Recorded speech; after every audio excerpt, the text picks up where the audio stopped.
അതാണ് നാടൊട്ടാകെ ഒരുമിച്ച് എന്ന് ഈ റഹീമിൻ്റെ മോചനക്കാര്യത്തിൽ തുകയൊക്കെ സ്വരൂപിച്ചു അങ്ങോട്ടേക്ക് അയച്ചു കൊടുത്തെങ്കിലും ഇത്രയും നാൾ വൈകിയത് ഒരു വിധിക്ക് വേണ്ടിയുള്ള കാത്തിരിപ്പ് വലിയ അനിശ്ചിതത്വവും ഒപ്പം ആശങ്കയും ഉണ്ടാക്കിയതാണ്.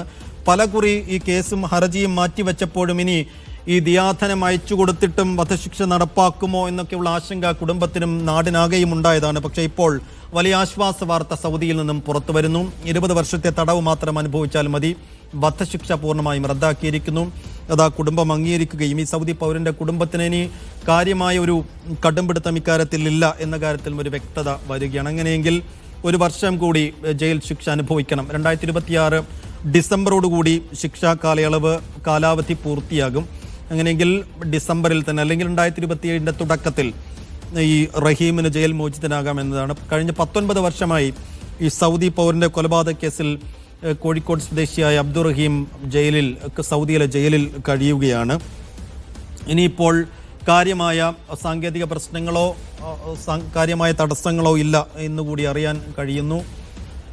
അഫ്താബ്, ഈ നിയമസഹായ സമിതി അവിടെ കാര്യമായ രീതിയിൽ ഈ കാര്യങ്ങൾ ചെയ്തു, കോടതിയിലെ കാര്യങ്ങളും പുറത്തുള്ള കാര്യങ്ങളും ഒക്കെ ചെയ്തു എന്നാണ് അറിയാൻ കഴിയുന്നത്. നമുക്ക് അവരുടെ ഒരു പ്രതികരണമൊക്കെ വരും സമയം ലഭ്യമാകുമെന്ന് കരുതാമോ?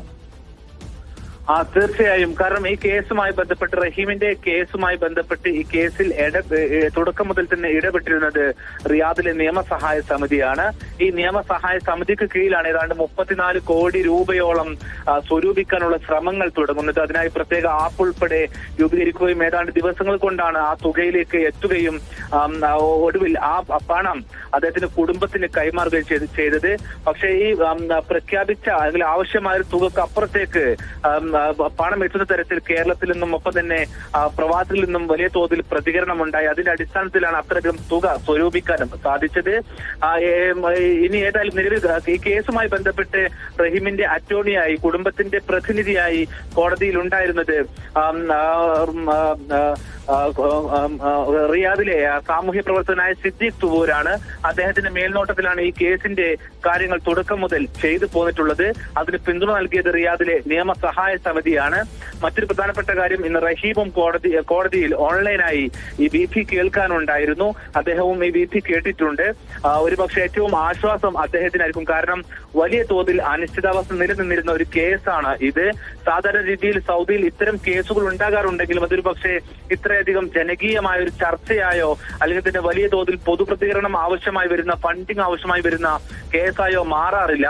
പക്ഷെ ഈ ഒരു കേസിൽ അതൊരു സൗദി ബാലനാണ് കൊല്ലപ്പെട്ടത് എന്നതിനാൽ തന്നെ ആ കുടുംബം ഈ കേസിൽ നിന്നും അവരെങ്കിലും മാറിപ്പോകട്ടെ എന്നുള്ള തരത്തിലായിരുന്നു കുടുംബം തുടക്കം മുതൽ തന്നെ ഈ കേസുമായി ബന്ധപ്പെട്ട് പ്രതികരിച്ചത്. എന്ന് വെച്ചാൽ ഒരു പക്ഷേ ഒരാൾക്ക് താങ്ങാൻ കഴിയാത്ത തുക പോലും പറഞ്ഞത് അവർ വീണ്ടും ആവശ്യവുമായി മുന്നോട്ട് വരാതിരിക്കാനായിരിക്കും. പക്ഷേ എന്നിട്ട് പോലും കേരളം ഒന്നടങ്കം നിന്നുകൊണ്ട് ആ തുക സ്വരൂപിച്ച് കൈമാറുകയും ചെയ്തു. അതിനെല്ലാം കീഴിൽ പ്രവർത്തിച്ചത് റിയാദിലെയും ഒപ്പം തന്നെ നാട്ടിലെയും നിയമസഹായ സമിതിയാണ്. ഒരുപക്ഷെ ആ ഉമ്മയുടെ കണ്ണീർ നമുക്കറിയാം, കഴിഞ്ഞ കുറെ മാസങ്ങളായി അനിശ്ചിതാവസ്ഥ. എന്ന് വെച്ചാൽ എന്താണ് കോടതിയിൽ നടക്കുന്നത് എന്നത് പോലും, അല്ലെങ്കിൽ എന്താണ് ഇനി കോടതിയിൽ നിന്ന് വിധിയായിട്ടുണ്ടാവുക എന്നത് പോലും കൃത്യമല്ലാത്ത രീതിയിലായിരുന്നു നടപടിക്രമങ്ങൾ നടന്നത്. കാരണം ഒന്നിനും നിശ്ചയമില്ല. കാരണം പ്രത്യേകിച്ച് ഈ കേസുമായി ബന്ധപ്പെട്ട് ഇനി അടുത്തൊരു സ്റ്റെപ്പ് എന്തായിരിക്കും എന്നുള്ള കാര്യത്തിൽ നിയമസഹായ സമിതിക്ക് പോലും കൃത്യമായൊരു മറുപടി കഴിയാത്തൊരു സ്ഥിതി കോടതി നടപടിക്രമങ്ങളുമായി ബന്ധപ്പെട്ടുണ്ടായിരുന്നു. ഏതായാലും വിശദമായി ഇത് പരിശോധിച്ച ശേഷമാണ് ഇന്ന് ജഡ്ജി എത്തിയത്. അതിനുശേഷമാണ് ഇപ്പോൾ വിധി പ്രസ്താവിച്ചിരിക്കുന്നത്. 20 വർഷം തടവ് മാത്രം അനുഭവിച്ചാൽ മതി. അതോടുകൂടി അടുത്ത വർഷം ഡിസംബറോടുകൂടി അദ്ദേഹത്തിന് ജയിൽ ശിക്ഷാ കാലാവധി പൂർത്തിയാക്കാം. അതിനുശേഷം ഏതാണ്ട് ആഴ്ചകളുടെ, ഒരു പക്ഷേ 2027 തുടക്കത്തിലോ മറ്റോ അദ്ദേഹത്തിന് മോചിതനാകാൻ പറ്റുമെന്നുള്ളതാണ് നിലവിലെ വിധിയുടെ അടിസ്ഥാനത്തിൽ മനസ്സിലാക്കുന്നത്. എങ്കിൽ പോലും ഇതിൽ അപ്പീലിനോ മറ്റോ ഉള്ള സാധ്യതകൾ റിയാദിലെ നിയമസഹായ സമിതി തേടുന്നുണ്ട്. അത്തരം അപ്പീൽ സാധ്യതകൾ ഉണ്ടെങ്കിൽ അത് മുന്നോടിയായി തന്നെ ജാമ്യത്തിലോ മറ്റോ ഇറങ്ങാനുള്ള സാധ്യതകൾ ഉണ്ടെങ്കിൽ അതും തേടുന്നുണ്ട്. ഏതായാലും അതിന് വിധി പകർപ്പ് വിശദമായി ലഭ്യമാകണം. അല്പസമയം മുമ്പാണ് വിധി പുറത്തിറങ്ങിയിട്ടുള്ളത്. ആ വിധി പകർപ്പ് പഠിച്ച ശേഷമായിരിക്കും ഇതുമായി ബന്ധപ്പെട്ട പ്രതികരണം റിയാദിലെ നിയമസഹായ സമിതി നടത്തുക.